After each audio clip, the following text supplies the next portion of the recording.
A boy's body crashes onto the frozen cobblestones of Winterfell, his spine shattered, his legs broken, his gray eyes rolling back into a death-like sleep. But this boy is not Bran Stark. This boy carries the hidden blood of the dragon, and as he sinks into his coma, his mind slips down through the roots of the weirwood into the deep, boiling dark beneath the castle, where something ancient has been sleeping since the Age of Heroes, and it is beginning to stir. The night is dark and full of theories. What if Jon Snow is pushed from the tower instead of Bran Stark? Let's explore the absolute depths of this dark, aggressive, and rewritten history of Westeros in our video today. In the established, tragic history of the Seven Kingdoms, the fate of House Stark was sealed when young Bran Stark climbed the ruined Tower of Winterfell and witnessed Queen Cersei Lannister in the arms of her twin brother, Jaime. That single push, meant to secure a golden lie, shattered a boy's body and set in motion a chain of betrayals, executions, and a continental war. But what if the golden line had targeted a different child? What if the boy who climbed that tower that fateful afternoon was not the innocent Bran, but the brooding, dark-eyed bastard of Winterfell, 14-year-old Jon Snow? Picture the scene. Jon Snow climbs the ancient stones, seeking a moment of quiet solace before his departure for the Wall. Instead, he hears the breathless grunts of forbidden sin. He peers through the window, and his gray eyes widen in absolute horror. Before he can scramble back, Jaime Lannister's hand grips his collar. With a cold smirk and the infamous words, "The things I do for love," Jaime hurls the bastard of Winterfell into the empty air. But Jon Snow does not die. He falls, his body crashing onto the hard, frozen cobblestones of the courtyard below. He survives, but his legs are shattered, his spine broken, leaving him paralyzed and trapped in a deep, death-like coma. This single, violent act explodes the North. Catelyn Stark, who had spent Jon's entire life wishing for his death and praying to the Seven to rid her of the bastard, is suddenly consumed by a crushing, suffocating guilt.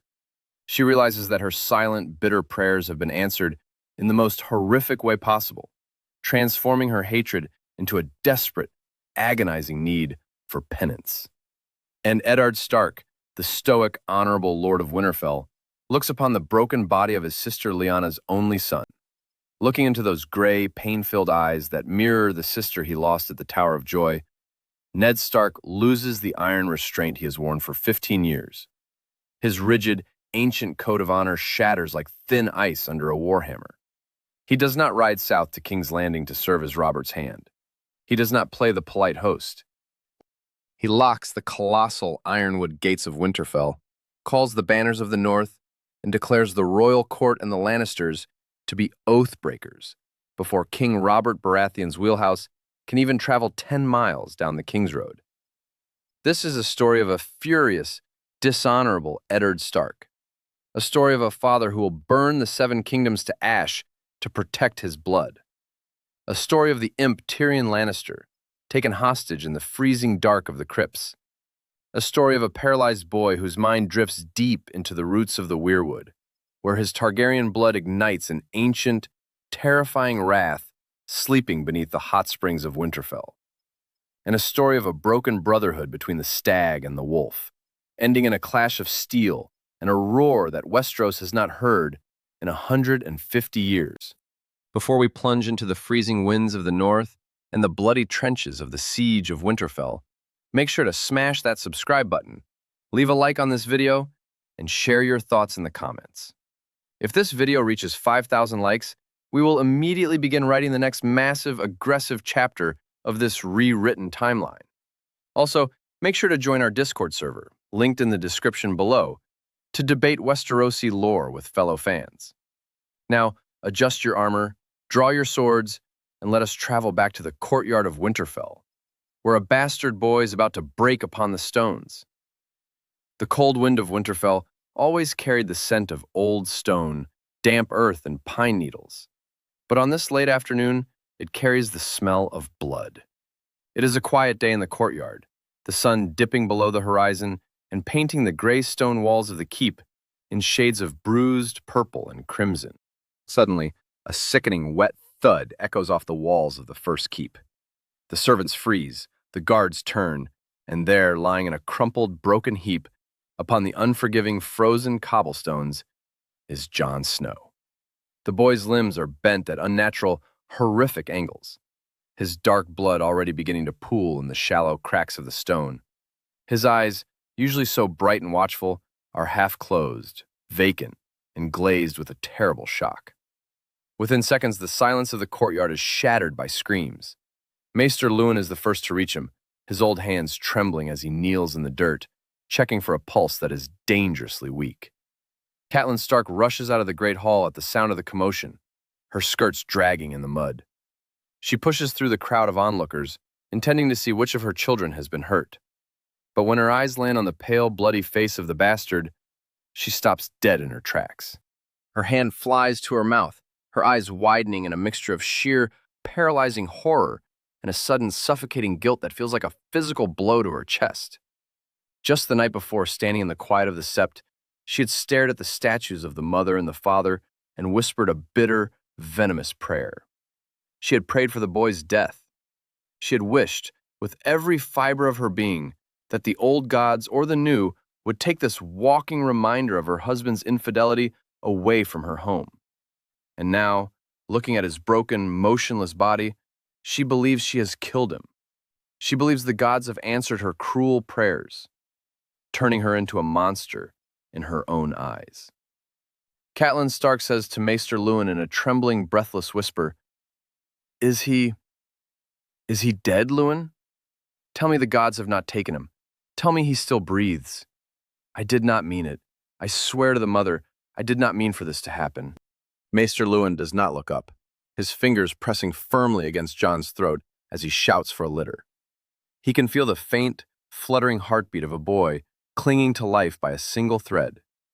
Maester Luwin says to Catelyn Stark, He lives, my lady, but barely. His legs, his back, the fall has shattered his spine. If he does not wake soon, the cold will take him. We must carry him to my chambers immediately.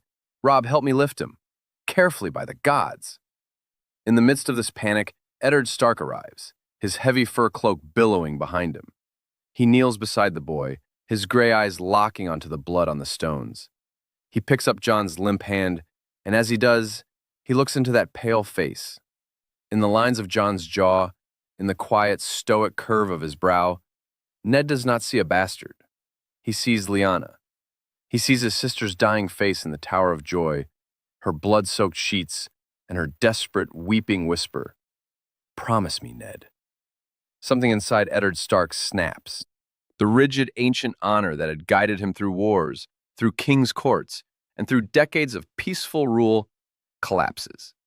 A cold, terrible fury takes its place, a primal northern wrath that does not care for laws, for kings, or for the delicate peace of the South.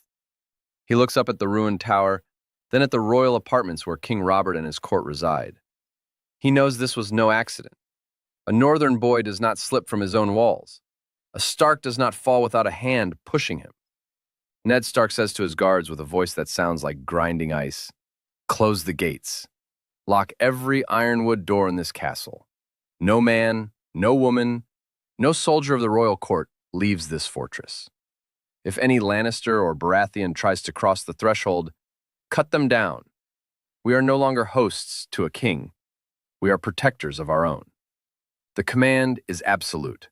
The guardsmen of Winterfell, loyal only to the wolf, draw their steel and march to the gates.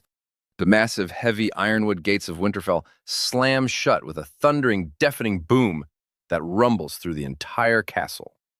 The royal court, led by King Robert and Queen Cersei, is trapped inside the walls of the north, unaware that the quiet wolf has just bared his teeth.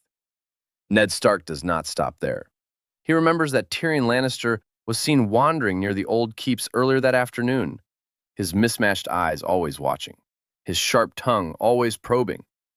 Ned suspects the entire royal retinue, but he starts with the most vulnerable lion. He leads a dozen armored Stark guards to Tyrion's guest quarters, throwing the door open with a violent, splintering crash. Tyrion Lannister says to Ned Stark with a startled, nervous chuckle, Lord Stark, to what do I owe the honor of this late-night intrusion? I was just enjoying a cup of your remarkably sour northern ale. Is there some trouble in the keep? Ned Stark says to Tyrion Lannister, his face a mask of absolute unyielding stone, "Take him, strip him of his weapons, bind his hands, and drag him down to the deepest cell of the crypts. If he speaks a single word, gag him. He is a hostage now." Tyrion Lannister says to Ned Stark as the guard seize his arms, "What madness is this, Stark? What have I done? I am a guest under your roof. Robert will have your head for this. You cannot throw a Lannister into the dark like a common thief." But Tyrion's protests fall on deaf ears. He is dragged out into the freezing night, his boots scraping against the stones as he is carried down into the silent, dark crypts of the ancient kings of winter. The trap is sprung. Ned Stark has just arrested the good brother of his king, throwing the Seven Kingdoms into a state of immediate, irreversible war before the first winter snows have even begun to fall. Let us examine the sheer political weight of this single decision, because it rewrites everything. In our canon timeline, Ned Stark's honor was his cage. He accepted the office of Hand, he rode south, and he walked willingly into a nest of vipers who devoured him. But here, the fall of Lyanna's son detonates the one thing Ned had never allowed himself to feel: rage. And a raging Eddard Stark is the single most dangerous man in Westeros, because, unlike Tywin Lannister, he does not need gold to buy loyalty. The North does not follow the wolf for coin. It follows him because he is the blood of the first men, and because they remember. By locking the gates and seizing a Lannister hostage on the first night, Ned skips 15 months of southern intrigue and drives a blade straight into the heart of the realm's fragile peace. There is no going back from this. There is no polite letter that undoes it. Meanwhile, Robb Stark tastes the wooden floor outside Maester Luwin's chambers, his face pale and his hands clenched around the pommel of his practice sword. He has spent his entire life training beside Jon in the courtyard, sharing jokes, dreams, and the simple, honest brotherhood of the North. To see his brother broken, silent, and on the verge of death is a blow that shatters his youth. He looks at his father, whose face has gone completely expressionless, not the calm of a just ruler, but the terrifying frozen silence of a winter storm about to break. Robb Stark says to Ned Stark, "Father, the men are ready. Jory and Sir Roderick have doubled the guards on the walls. If the king's knights try to storm the gate to free the imp, we will paint these stones red." Ned Stark says to Robb Stark, "They will not storm the gate tonight, Robb. Robert is a warrior, but he is not a fool. He knows we hold the walls, and he knows we hold his good brother. But we must prepare. Send a rider to the neck. Tell Howland Reed to fortify Moat Cailin. If Tywin Lannister marches north, he must find only a wall of iron and bogs." The wolves have retreated to their dens, their teeth bared, their eyes fixed on the south. The peace that Robert Baratheon had built on the bones of the dragons is dead, crushed beneath the fall of a single bastard boy.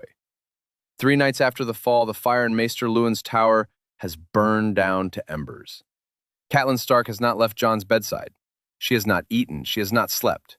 She sits in the dark, staring at the pale, motionless boy she once prayed the gods would take, whispering the same broken plea over and over, that he live, that her prayers be unheard, that the mother forgive her. She does not hear the door open. She does not see the shadow slip through it. But she sees the blade. A man in a filthy, common brown cloak steps out of the dark, a dagger in his fist. A blade of dark, rippled Valyrian steel with a hilt of smooth dragon bone, worth more than the whole of Wintertown. He does not look at Catelyn. His eyes are fixed on the sleeping boy's throat. The catspaw assassin says as he moves toward the bed, "You weren't supposed to be here, my lady. This is a mercy. The boy is already dead. He simply hasn't stopped breathing yet." Catelyn Stark does not scream. She does not run. She throws herself between the assassin and the bed and closes both hands around the naked blade. The Valyrian steel bites to the bone. Blood sheets down her wrists and soaks the furs, and still she does not let go. She holds that dagger with the grip of a woman holding back her own damnation, and she screams into the dark until the whole tower wakes. The direwolf reaches them before the guards do. Ghost comes through the doorway low and silent. A white shape moving through the dark, like a piece of the snow outside come alive. And he makes no sound at all, he never does. The assassin's scream is short. When Ned Stark arrives, his sword drawn, he finds his wife on her knees in a pool of her own blood, her hands ruined, her face white as bone. He finds a dead man on the floor with his throat torn out, and he finds Jon Snow's albino direwolf standing over the boy's bed with red eyes and a red muzzle, and a Valyrian steel dagger lying in the rushes. Ned Stark says to Catelyn Stark, kneeling and taking her bleeding hands in his, Cat, look at me. Let go. It is over. He is dead." Catelyn Stark says to Ned Stark, her voice shaking, her ruined hands still curled as though gripping the blade, "He came to finish him, Ned. In his sleep. A paralyzed boy in his sleep. I prayed for this. Gods forgive me. I prayed for this boy to die, and they sent a man with a knife to answer me. I will not let them have him. I will not." Ned Stark lifts the dagger from the rushes, and the moment the torchlight runs along that rippled black steel, his blood goes cold. This is no cutthroat's blade. A hired killer in a brown cloak does not carry Valyrian steel. Someone gave it to him. Someone rich enough not to notice it was gone, and stupid enough to think a common knife would be questioned, but a priceless one would not. Ned Stark says to Catelyn Stark, his voice quiet and terrible, "This blade did not come from Wintertown, Cat. It came from the south. Someone in that court wants this boy silent so badly they sent Valyrian steel into my house to do it.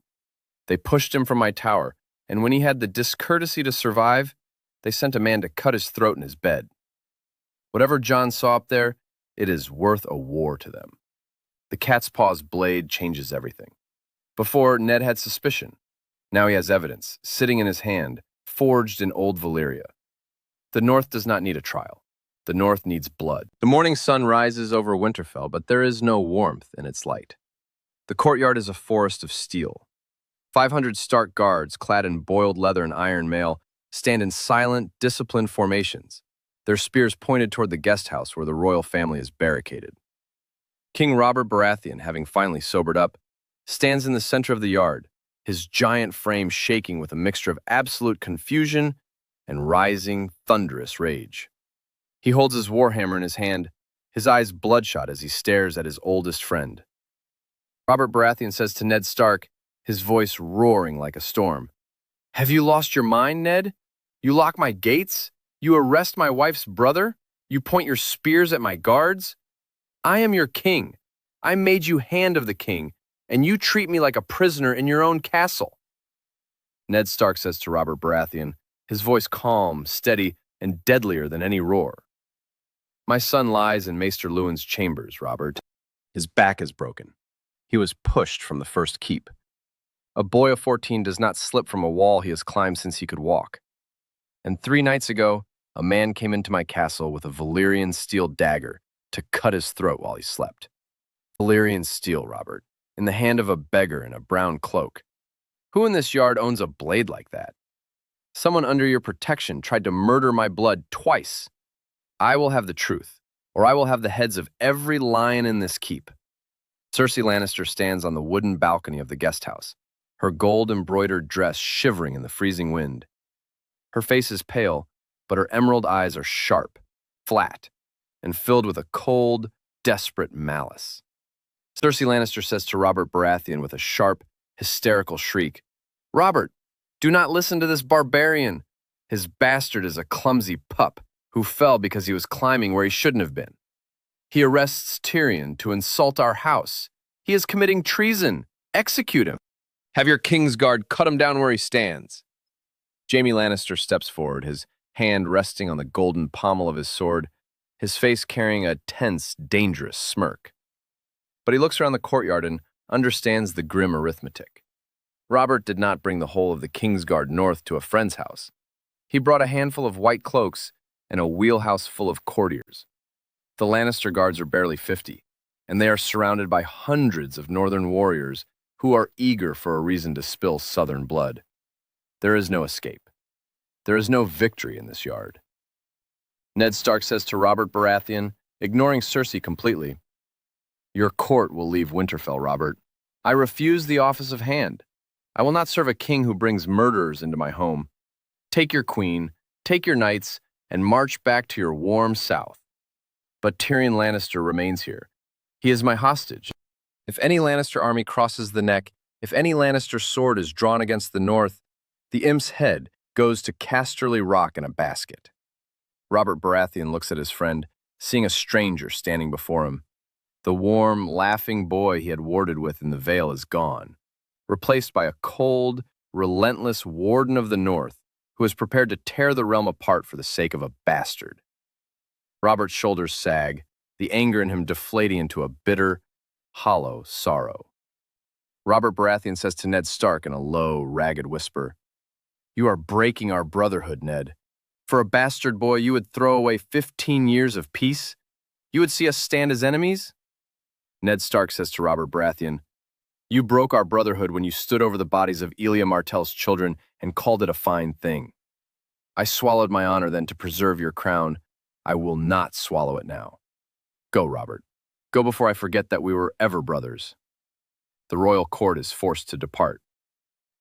The gates of Winterfell are opened just wide enough to let the king's procession pass.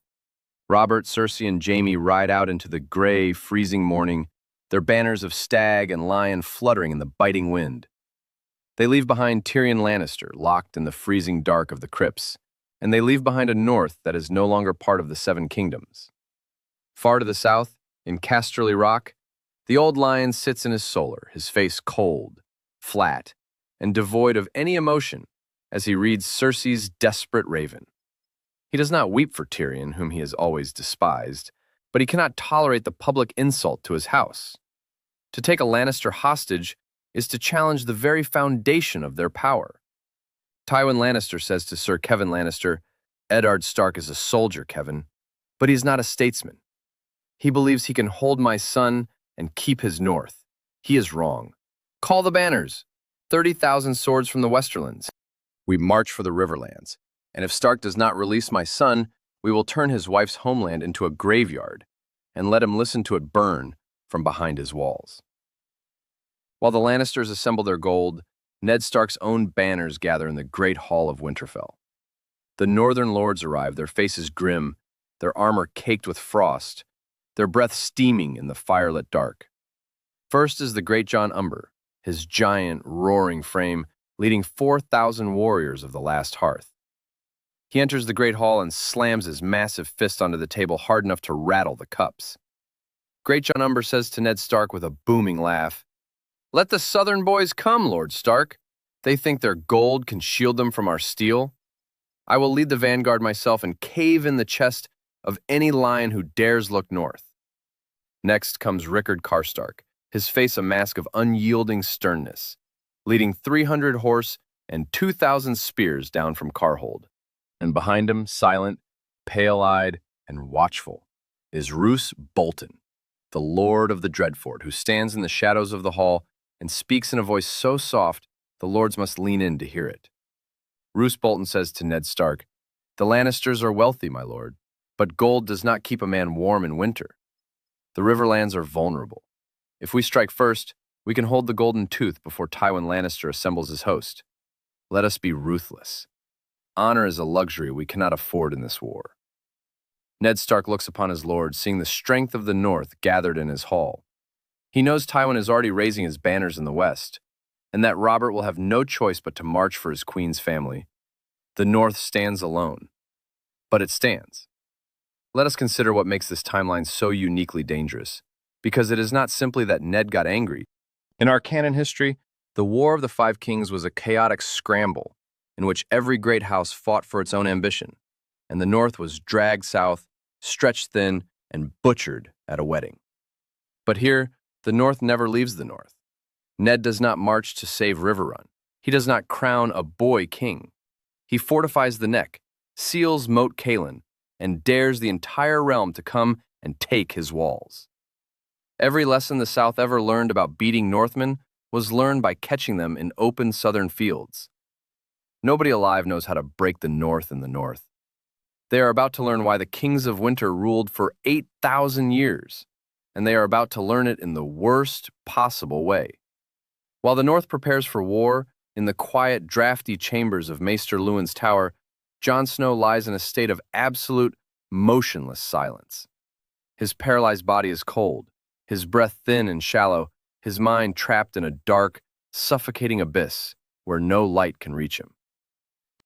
The maesters have applied hot poultices, warmed his sheets with brass pans, and whispered old remedies, but the boy's spirit remains detached from his flesh. But while his body is dead to the world, Jon Snow's mind is traveling where no living man has gone in centuries. Trapped in his coma, his consciousness slips down through the cold, stone floors of the castle, down into the black, damp earth, following the ancient, twisting roots of the great weirwood tree in the godswood. He enters the weirwood net, his mind merging with the collective memory of the first men. And here is where this timeline breaks in half. In our canon story, Bran Stark was a greenseer, a quiet observer, a watcher of the past, who learned to see the world through the eyes of the trees. Bran had the blood of the first men, and the first men and the weirwoods have been bound together since the Dawn Age. Their magic is cold. It is patient. It is made of roots and snow and silence. But Jon Snow is not only a Stark. Jon Snow carries the blood of the dragon, the blood of Aegon the Conqueror, of Rhaegar Targaryen, of old Valyria, hidden for 14 years beneath a northern skin and a bastard's name. And when that fireborn blood touches the cold, magical sap of the weirwood, it does not merge quietly. It ignites. The cold sap does not freeze him. His fire boils it. Let us plunge into the visceral details of what Jon sees. He sees the ancient weirwoods of the Dawn Age, their carved faces weeping not sap, but liquid fire. He sees his true father, Rhaegar Targaryen, standing in the ruins of Summerhall, silver harp in his hands, playing a tragic and beautiful melody, while green flame consumes his family behind him. He sees dragons with wings that blot out the sun, their breath turning castle walls to running glass. And then his mind sinks lower, beneath the crypts, beneath the stone kings and their iron swords, down into the deep places where the hot springs of Winterfell are born. Every child of the North grows up with the story. They are told it the way southern children are told of knights and maidens. They are told that the reason Winterfell's walls are warm in the dead of the cruelest winter, the reason the glass gardens bloom while the world freezes, the reason the water runs hot through the walls of an 8,000-year-old castle, is that there is a dragon sleeping under the Stark's ancient seat. The maesters call it a superstition. They call it geothermal heat, volcanic activity, an accident of the earth. They write it down in their ledgers and file it away and think nothing more of it. Jon Snow's mind sinks into those boiling chambers of water and sulfur and black stone, and something down there notices him. It is not a mind. It is not a beast, not exactly, not anymore. It is a vast and ancient wrath that has slept beneath this castle since before the Andals crossed the sea, since before the wall was raised, since the age of heroes when the world was young and terrible. It has slept through 8,000 years of Stark kings walking over its grave, and none of them ever woke it, because none of them were made of fire. And now at last, something with the blood of old Valyria has come down into the dark and touched it. Jon Snow feels that dormant wrath stir in his chest like a second heartbeat, and his broken body begins to burn.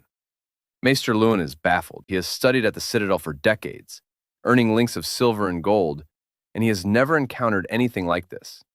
He applies cold towels to Jon's forehead, and the water evaporates into steam before it touches the skin. Maester Luwin says to Catelyn Stark, "This is no fever of the flesh, my lady. It is as if there is a furnace roaring inside his bones. I have felt corpses colder than a hearth, and I have felt men burn with plague. But I have never felt anything like this. The heat is rising from within him, and my lady, it is rising from the walls as well." Catelyn Stark looks at the boy's face, her bandaged hands trembling as she feels the dry, terrifying heat coming off his skin. Her guilt turns to a cold, physical terror. She believes the old gods are punishing her for her hatred, turning the bastard's blood to fire to burn her own family down. Catelyn Stark says to Maester Luwin, "It is a curse, Luwin. The gods are answering my prayers, but they mean to make me pay the price. I prayed for his death, and now they are burning my home to grant it. May the mother forgive me." Deep beneath the castle, in the freezing dark of the crypts, Tyrion Lannister sits on a stone bench, his legs dangling over the edge, listening to the silence of the tombs. But as the hours pass, Tyrion notices a strange, subtle shift. The air is growing warm. The damp stone walls are starting to dry. A thin, white steam is beginning to rise from the channels where the hot springs run beneath the floor, and the stone under his palm is no longer cold. Tyrion Lannister says to himself with a nervous, trembling laugh, "Well, that is new. 8,000 years this rock has been freezing, and it picks tonight to change its mind. Something is waking up down here, something very old and very angry and very hot. And I appear to be locked in a box directly on top of it." The attack begins at dawn under a sky the color of lead. It has taken King Robert Baratheon the better part of a year to come back. He rode south in a fury, and the fury did not cool. It hardened. He raised the gold cloaks of the capital, called the sworn swords of the Crownlands, and let Tywin Lannister quietly fold the vanguard of the Westerlands into his host, because a king who marches on his oldest friend needs someone else's money to do it. Winter has come to the north in the meantime. The snows are deep, his supply lines are long, and every Northman between the Neck and Winterfell has spent that year watching him come. Now 15,000 men cover the hills around Winterfell like a forest of gold and crimson, and the bitterest truth of the entire war is this: they did not fight their way here. Moat Cailin could have held them in the bogs for 10 years. Howland Reed's Crannogmen stood ready on the causeway with poisoned arrows, and one raven from Winterfell would have turned the Neck into a graveyard. But the raven Ned Stark sent carried a different order: let the king pass. Because his quarrel was never with Robert. Because some last stubborn part of the wolf still hoped that if Robert came north and looked him in the eye, he would listen. Ned Stark opened the one door in Westeros that could never be forced, and his oldest friend marched an army through it to burn his house down. The trebuchets roar, sending massive, burning boulders crashing against the ancient stone walls. The impact shakes the castle to its foundations, sending showers of dust and mortar raining down on the defenders. The air is thick with the acrid stench of burning pitch, the metallic tang of fresh blood, and the screaming of horses. Robert has divided his forces into 3 columns. The vanguard, under Sir Jaime Lannister, drags heavy oak ladders and 2 great siege towers toward the western walls. The center, under Robert's own command, drives toward the great gates with the battering ram. The reserve, gold cloaks and hired sellswords, holds the high ground under Sir Adam Marbrand, ready to reinforce any breach. Sir Barristan Selmy does not command a column. The Lord Commander of the King's Guard stands where he has always stood, at his king's shoulder, and he does not look happy to be there. Robert Baratheon shouts to his men as the siege ladders slam against the walls, "Storm the walls! Break their lines! Bring me Eddard Stark! I will show this realm what happens to men who lock their king in a cage." But the Northmen are unyielding as the stone they were born on.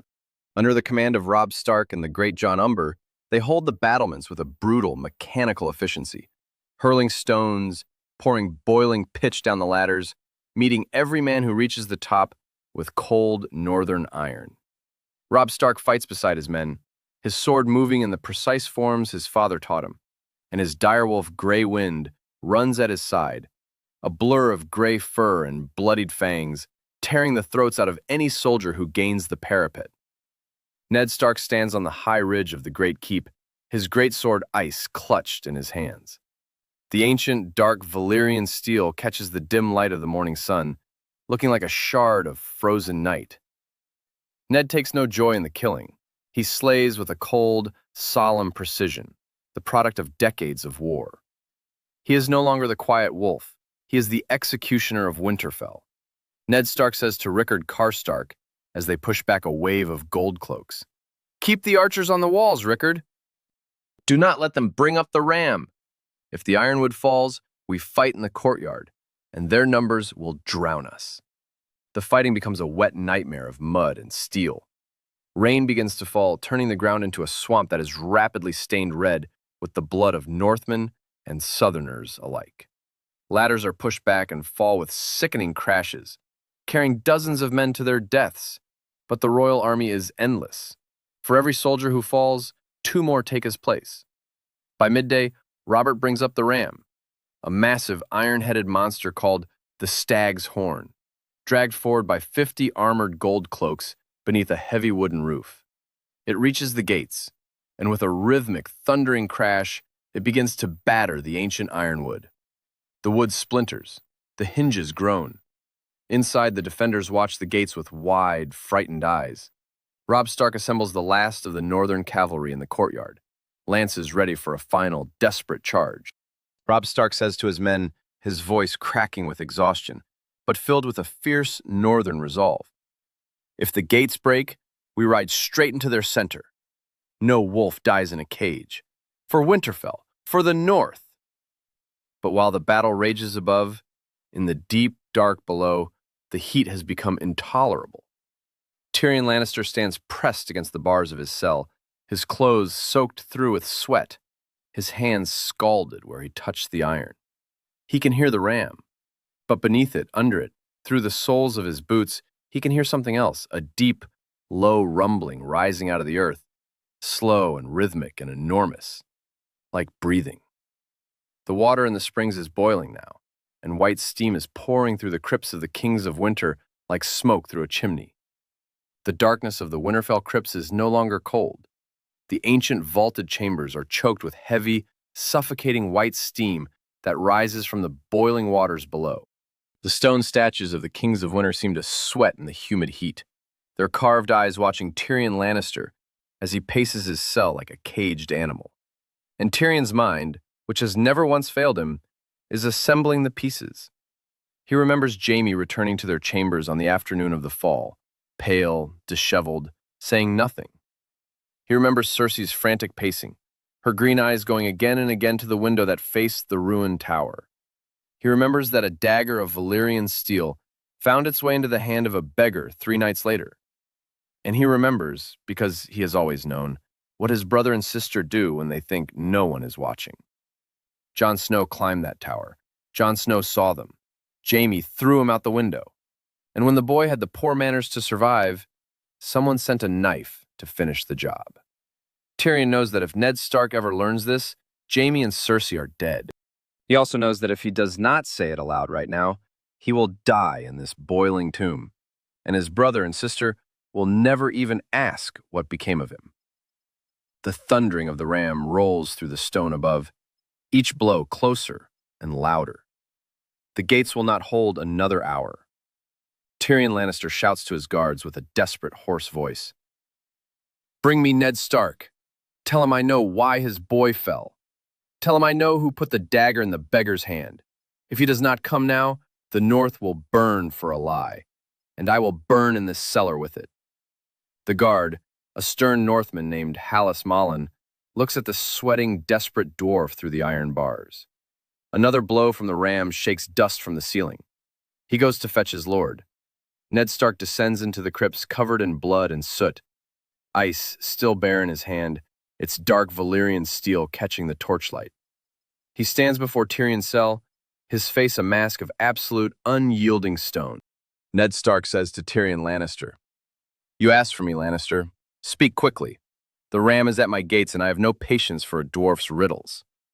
Tyrion Lannister says to Ned Stark, his voice dripping with sweat and desperation, "Then I will not give you one. My brother Jaime pushed your boy from that tower. He did it because Jon climbed up there and saw something he was never meant to see." Ned Stark says to Tyrion Lannister, his hand tightening around the hilt of ice, "What did my son see?" Tyrion Lannister says to Ned Stark, "He saw Jaime and Cersei, together, in each other's arms, the way a husband and wife are together. They have been doing it since they were children, Lord Stark, since long before Robert ever put a crown on his head. Joffrey, Myrcella, Tommen, none of them are Robert's. Not one. They are my brothers. Pups of incest and treason, every one, and your boy saw the truth of it through a window, and Jaime threw him off a tower to keep it quiet. He did it for love. A stupid, monstrous love." Ned Stark says to Tyrion Lannister, his voice shaking with a terrible, silent fury, "You expect me to believe this filth? You slander your own blood to save your miserable neck?" Tyrion Lannister says to Ned Stark, "Then do not believe me, Stark. Believe your own eyes. You have seen Robert's bastards, every one of them black of hair. The girl in the veil, The boy at Storm's End, the whelp in the armorer's shop in King's Landing. Every Baratheon for 300 years, black of hair. Now think of Joffrey. Think of Myrcella. Think of Tommen. Golden, all three. Gold as a Lannister coin. Gold as my sister. You are not a stupid man. You have simply never let yourself look. And ask yourself one more thing. Who in that courtyard could put Valyrian steel in a beggar's hand and never miss it? The words fall like a hammer blow. The silence that follows is thick and terrible, broken only by the dripping of water and the distant thud of the ram. Ned's gray eyes widen. He sees them, the black-haired bastards and the golden children. He has looked at both for 15 years and never once let himself put them side by side.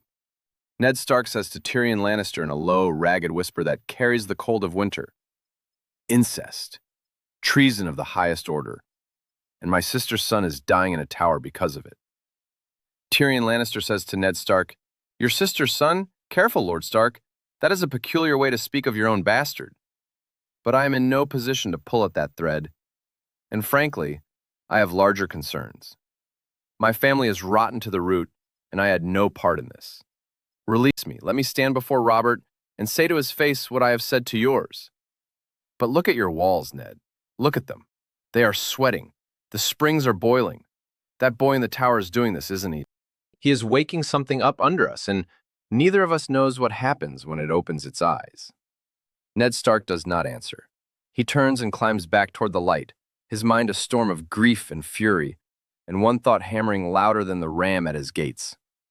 The war outside his walls is being fought over a lie, and under his feet, something is waking that does not care about any of it. By the time Ned Stark emerges from the crypts, the courtyard of Winterfell is a lake of white steam. The hot springs that have warmed this castle for 8,000 years have boiled over. Torrents of scalding water rush through the stone channels and burst from the drains. The dense mist rolls across the yard and up over the battlements, swallowing men whole. And the ground is trembling, a low, rhythmic, enormous vibration, like the heartbeat of something vast turning over in its sleep. In his tower room, Jon Snow's body burns. His skin is slick with sweat that steams as it beads. His comatose mind, still fused with the weirwood net, has torn open something that 8,000 years of Stark kings walked over and never touched. His Targaryen fire has met the North's ancient cold, and the two are not merging. They are reacting. The ancient stones of Winterfell, quarried from volcanic granite, grow hot to the touch. The snow packed on the battlements for generations begins to melt, cascading down the walls in rushing waterfalls, turning the siege trenches into a boiling swamp. Royal soldiers waiting the moat begin to scream as the water cooks them inside their own boots. On the walls, the royal army collapses into terror. The steam is so thick a man cannot see his own hands. War horses rear and shriek, blinded, maddened by the sulfur stench pouring out of the earth. The siege towers, built of good dry timber, warp and groan and begin to sag as the moisture swells them. Burning pitch launched from the catapults sails into the mist and dies before it lands, snuffed out midair into greasy black smoke. Robert Baratheon roars to his men through the mist. "Hold your ground! It is fog, you cowards! It is northern fog! Push the ram! Push it!" But the stag's horn cannot break the gates. The ironwood, hard as iron and twice as stubborn, has drunk the hot moisture and swollen tight into its stone archway, locking itself into the wall like a plug of solid rock. The gold cloaks working the ram find the iron handles too hot to hold. Their palms blister. They throw the ram down and run, and then the earth splits.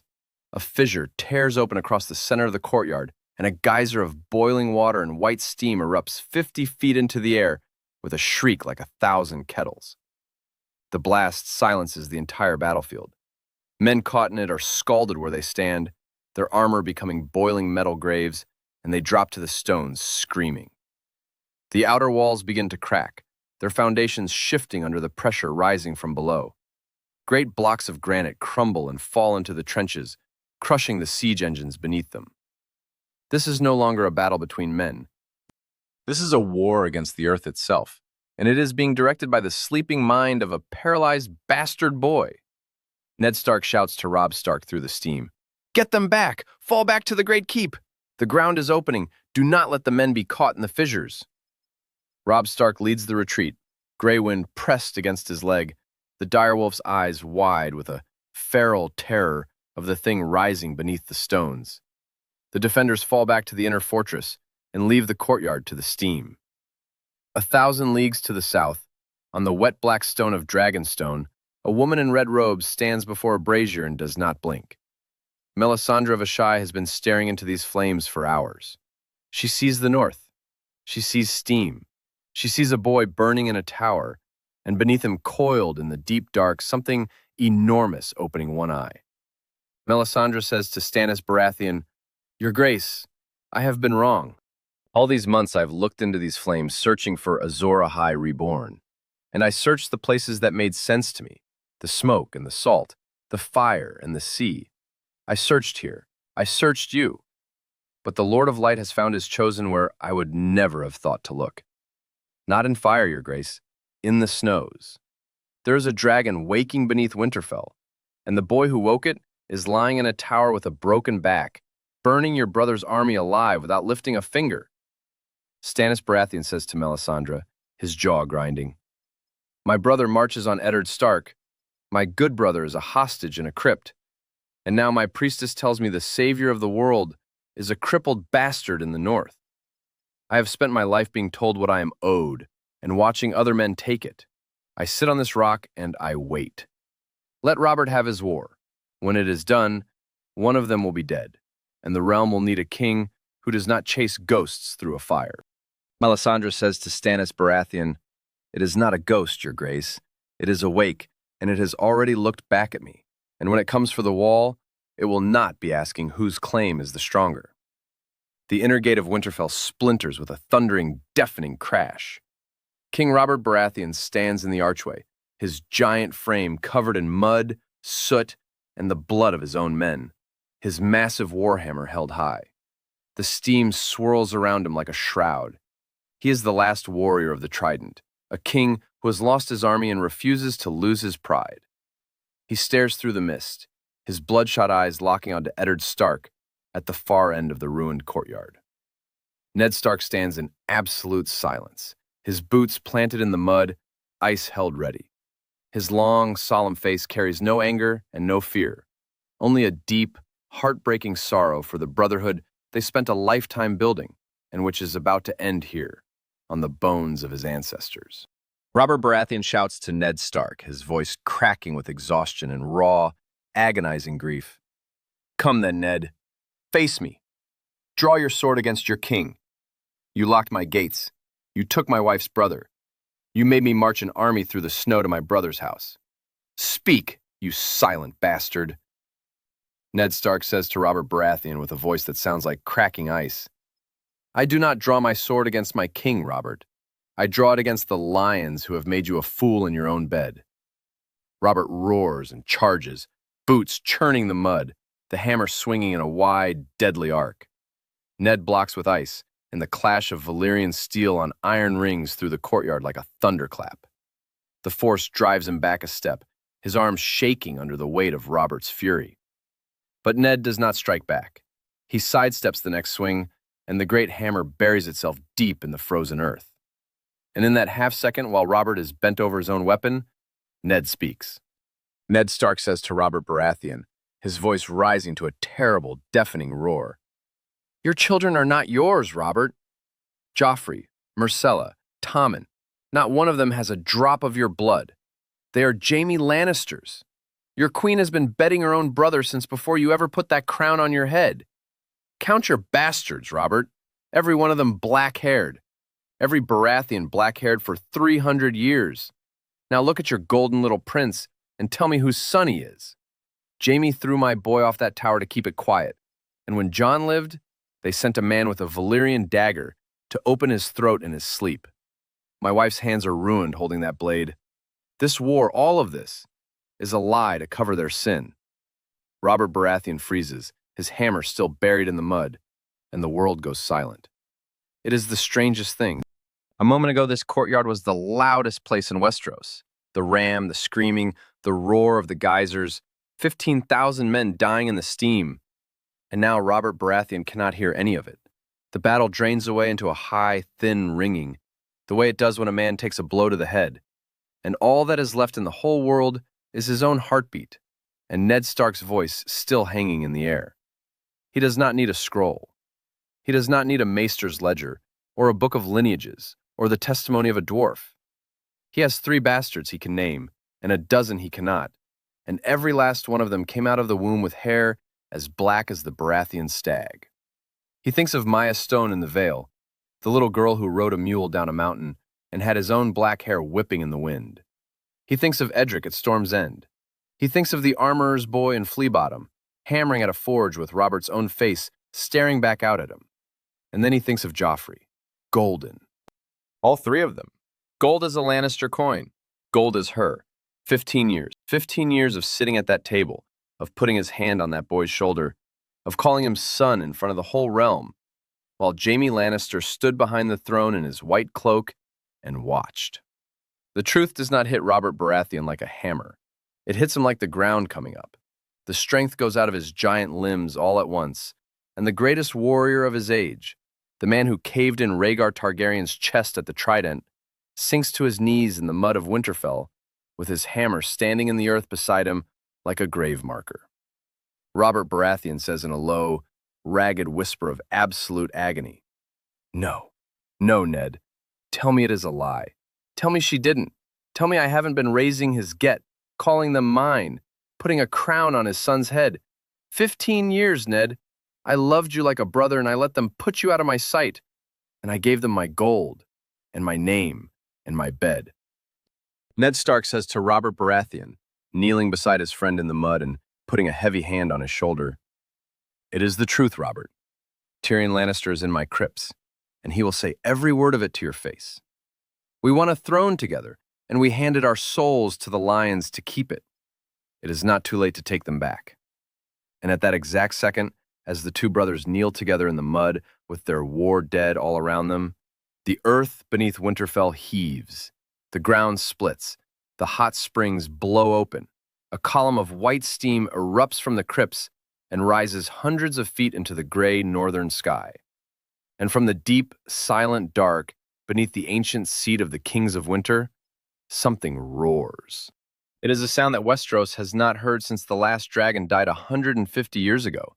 A bone-deep, ancient, world-shaking roar that rolls out across the snow, that shakes the ice off the pines of the Wolfswood, that stops 15,000 fleeing soldiers dead in their tracks. And in a quiet tower room high above the steam, Jon Snow's eyes snap open. They are not the cold gray of a Stark. They are not the deep violet of a Targaryen.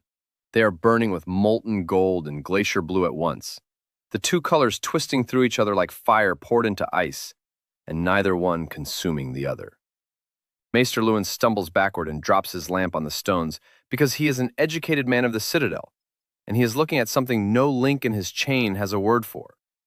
This is what the old songs were actually about, not a metaphor, not a poem about wolves and dragons marrying, a song of ice and fire, sung in the only voice that could ever sing it, a boy with the blood of Winterfell and the blood of old Valyria in the same veins, lying broken in the dark, screaming a dead god awake beneath 8,000 years of stone.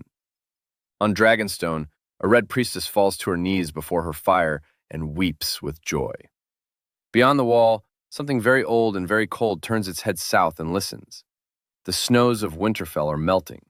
The long night is coming, and the dragon under the north is awake. That is our theory, but we have to leave you with the question, because we do not know the answer either. What does Robert Baratheon do when the beast climbs out from under his best friend's castle? Does he kneel, or does he reach for his hammer one last time? Is this dragon the salvation Westeros needs against the others? The weapon that finally answers the long night? Or does it burn the 7 kingdoms to ash long before the Night King ever reaches the wall? And whose side is Jon Snow on, now that he is not entirely a boy anymore? Drop your theories in the comments below. We read every single one, and the best ones become our next episode. Westeros is a land filled with exciting stories and possibilities, and we love exploring them. If you want to accompany us on this journey across the 7 kingdoms and beyond, then please like, share, and subscribe to our channel, Westeros Rewritten. Until then, remember, the night is dark and the winter is coming.